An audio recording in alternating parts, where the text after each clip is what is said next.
Welcome to Before You Vote. I'm Mike Broomhead. The CW7 special program is here to help you, the voter, understand the 2024 primary election. We'll be talking with candidates and data analysts to give you insight into who and what is on the ballot. Now, today we are wrapping up our conversations with the last candidate for Maricopa County Sheriff. Today, we are talking with Republican candidate Frank Milstead. He has over 35 years in law enforcement experience and is the former director of the Arizona Department of Public Safety. Then we will talk with former Maricopa County Sheriff Paul Penzone. He shares his thoughts on the most important challenges facing the sheriff's office. And later in the show, we're looking at the top news stories this week in Arizona and around the U.S. Will Arizona Republicans be able to put an end to voter-initiated ballot measures? It's a show you don't want to miss. We'll be back here in exactly 60 seconds.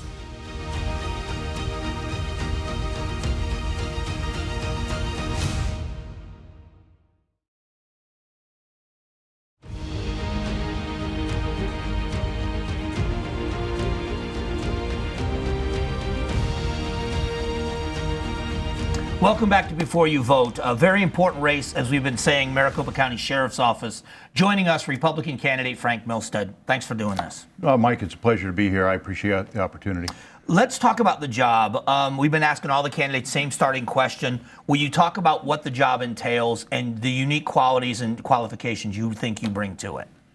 Well, I think the department needs a fresh look. They've been under a Department of Justice consent decree for almost 10 years.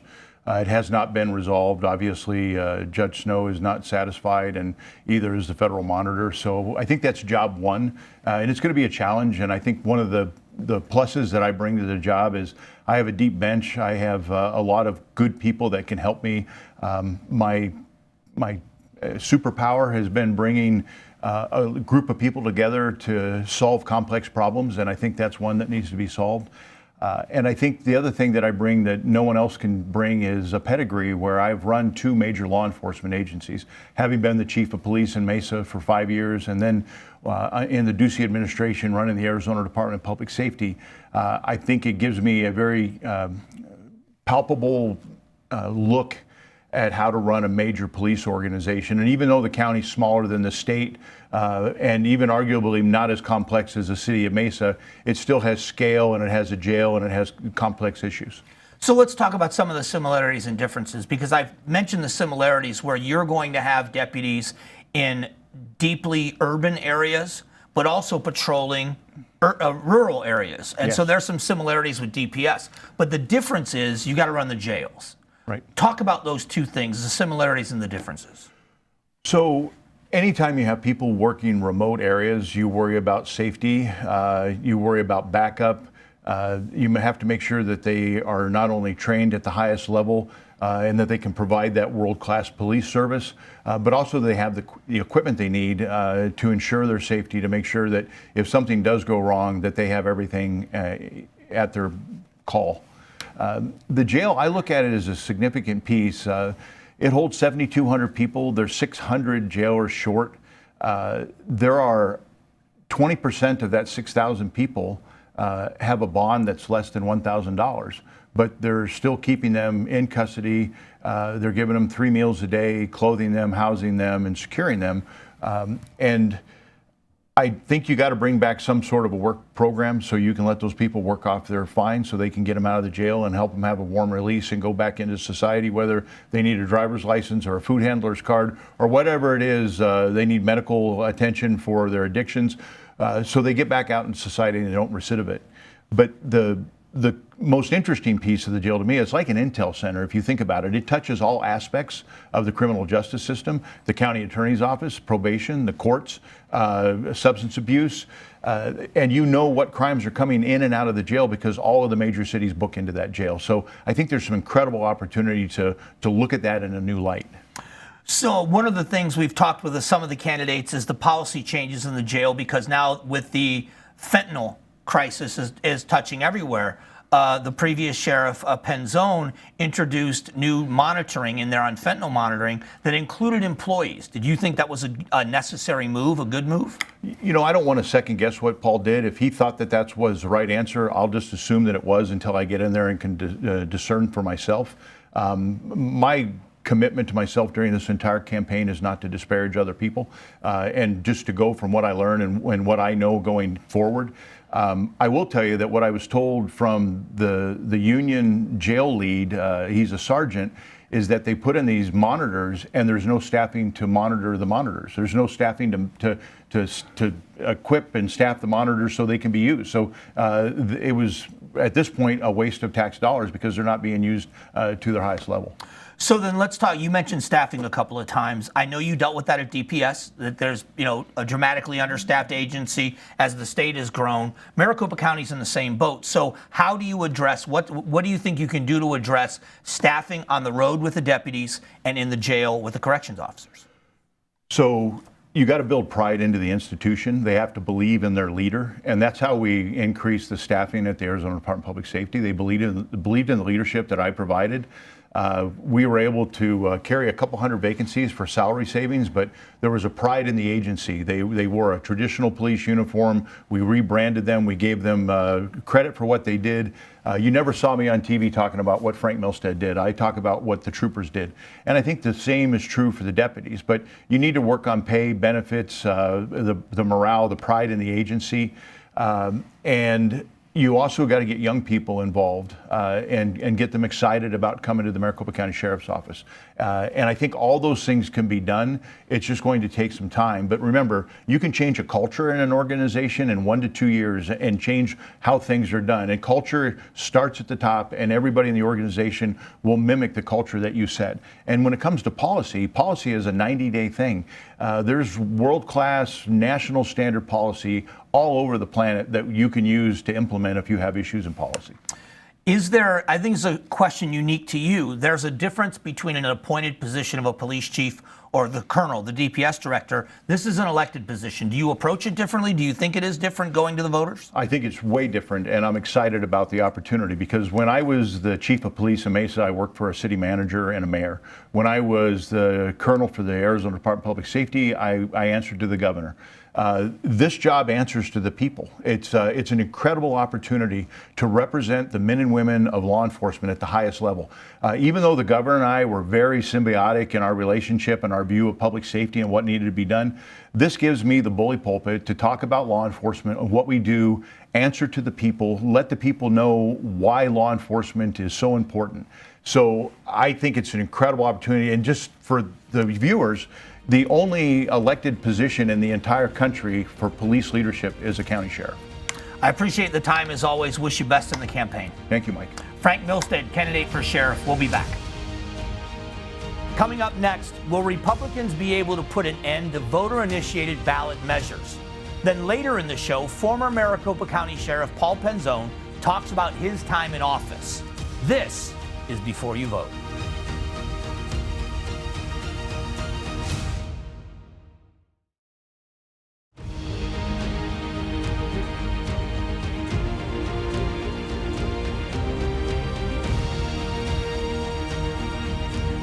Welcome back to Before You Vote. Let's catch up on some of the news stories this week, and let's start nationally. President Biden is going to forgive another $7.7 billion in student loan debt. Most of it's going to be in interest accrued, over $20,000. And I have a little bit of an issue with that. I just think if you're going to cancel debt at the federal level, everybody else has still got to pay it. It just doesn't go away. It's not a magic thing that goes away. So I do feel like I shouldn't be responsible for somebody else's debt. If you have made a mistake on your taxes and you owe the IRS money, there are penalties and interest on everything you do. They're not forgiving those penalties or that interest. It just seems like you're picking one group of people to benefit. I just think it's a little unfair. Secondly, Governor Hobbs has signed 2 separate pieces of legislation into law regarding housing. First one is House Bill 2070, which makes the ability for casitas to be built on your home. The other one is House Bill 2721, which encourages diversity, duplexes, triplexes, and townhouses to be built to encourage people to build these for rental and for people to live in and try to help ease the housing strain we have here in Arizona. That's the latest on those 2. And finally, the Arizona legislature is working on a resolution that would be on the ballot in November that would restrict ballot initiatives. It sounds silly to have a ballot initiative to restrict ballot initiatives.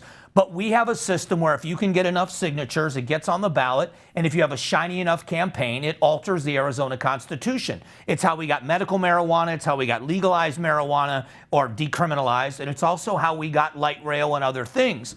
And so there are going to be things on the ballot. Sometimes it would be good in the immediate, but down the road, it might not be. We have something with education that was passed in the 80s by initiative, and it changed our Constitution. And here's what happened with that. Now with the budgets for education in Arizona, it butted up against that law. There were millions of dollars that sat in the bank account waiting to be spent that couldn't be spent because it violated that law. The legislature had to pass 2/3 majority to override it temporarily. It's just the dangers of voter initiatives and how you change them. I don't think it's the right way to govern. We're a representative republic, and we should stay a representative republic. That's kind of the big update on what's going on in the news cycle. I think these are the important issues going into the election. Pay attention not just to candidates, but to the initiatives that will be on the ballot for you to vote for. Those are the important things that are happening right now. We'll be back here in just a few moments. Stick around. It's Before You Vote. Coming up, former Maricopa County Sheriff Paul Penzone talks about his time in office and the biggest challenges for the new sheriff. This is Before You Vote.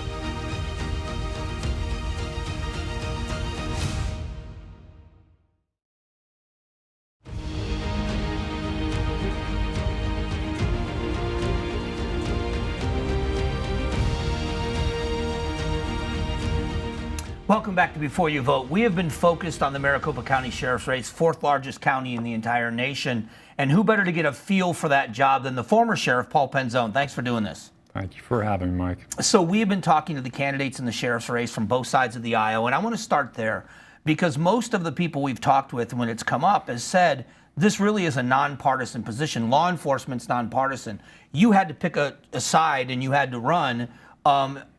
Do you think it should be a partisan race? What is it like running in a partisan election, but doing a job that isn't really a partisan job? I don't understand why it's partisan, because it really shouldn't be. Fundamentally, the roles and responsibilities of the sheriff are to serve everyone within the scope of what rule of law is.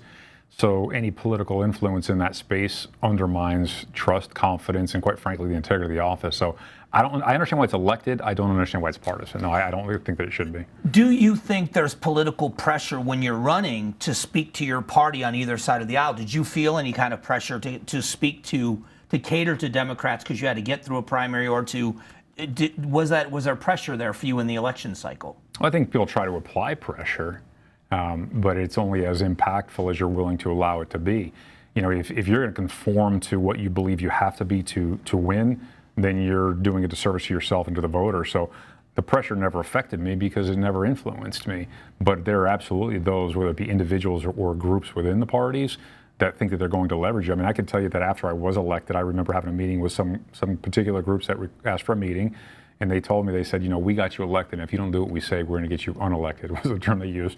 And I just laughed. I said, do your worst to me, because it's not going to influence how I do business. So whether I'm a sheriff for one term or two, I will be a sheriff on my terms, not yours. When you look at the experience of all the candidates, a lot of law enforcement experience, much like you had when you ran for the office. When you got into the office and actually had to sit in the chair, what were the surprises? What were there any surprises in what you were getting yourself into running a sheriff's department and running the jails? I think the biggest surprise was the internal politics. You know, and it's really hard to negate those because you want to make sure we're respecting people and their freedoms and their rights, as we always should. But I came from a space and a place generationally where you went to work and you did the job. I did, like when I was a police officer, line level, my first few years, whatever the chief did, unless it affected my world, I paid no attention to it because I would just go out and shag calls and put bad guys in jail. I was more surprised by how many employees were more caught up instead of doing their job, but worrying about what other people's jobs were. And that was something, and maybe it was just historically because how the office was run, how much influence they tried to impose. But again, much like political activists, that pressure didn't move me. It just was interesting navigating it. Well, the difference in leadership, from my perspective in law enforcement, from being the sheriff and maybe being a chief or on a command staff somewhere, is number one, is you're elected and you're answering to the people, but you're also running the jail system. Does that add a different element that I think that you think any sheriff is going to have to learn from their first time around? Oh, absolutely. It's the most complex aspect of that office. And not to say that the other areas aren't extremely complex also, but you are running a 24/7, care for people environment with the most dangerous people from our community, and you have to care for your staff. You have to care for all the those additional service providers like medical and mental health, as well as your inmate population. And the inmate population is as broad in social issues as you can encounter. So, this is kind of funny, but I came from a background when I put myself through college. I worked in the food and beverage, convention industry. And quite frankly, it reflects that. It's just that the population isn't there, as tourists. They're there as inmates. So it is a new landscape to learn. It's very complex. The title of Chief Law Enforcement Officer in the county is another one that comes with the sheriff's office. What are some of the responsibilities of that? I mean, obviously it's in case of a big emergency, but is there a lot of coordination with the other agencies in the county, and what is that like? I'd say it's more so a lot of opportunity.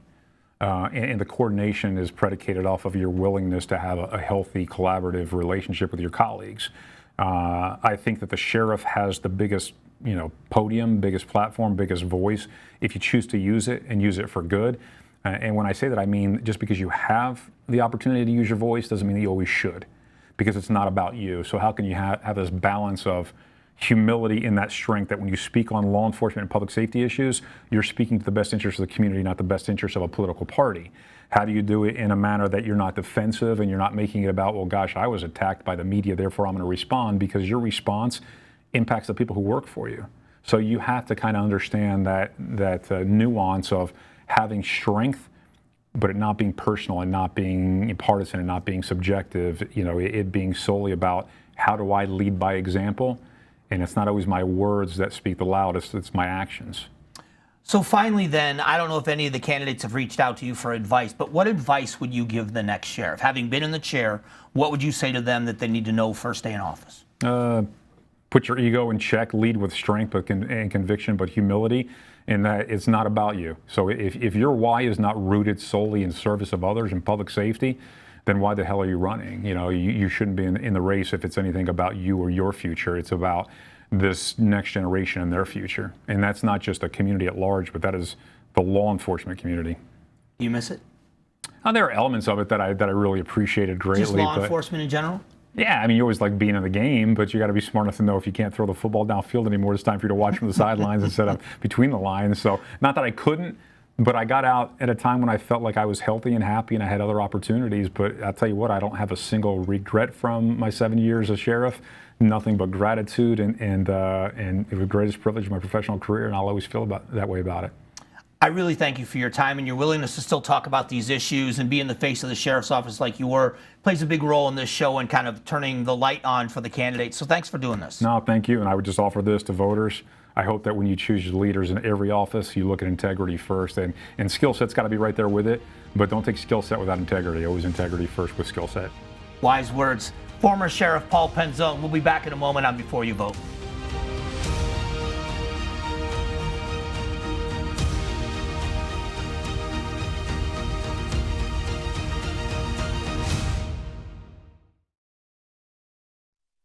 Welcome back to Before You Vote. Thank you to Maricopa County Sheriff candidate Frank Milstead and former Maricopa County Sheriff Paul Penzone for being a part of today's show. If you missed an interview or you want to revisit an old one, head over to cw7az.com/vote. There you'll find past candidate interviews and voter resources. The primary election is July 30th. If you are on the active early voting list and you have changed addresses recently, the deadline to update your information is June 13th by mail or online by June 22nd. Thank you for joining us this week. We will be back here next Sunday. Make sure you join us at 5 right here on Before You Vote.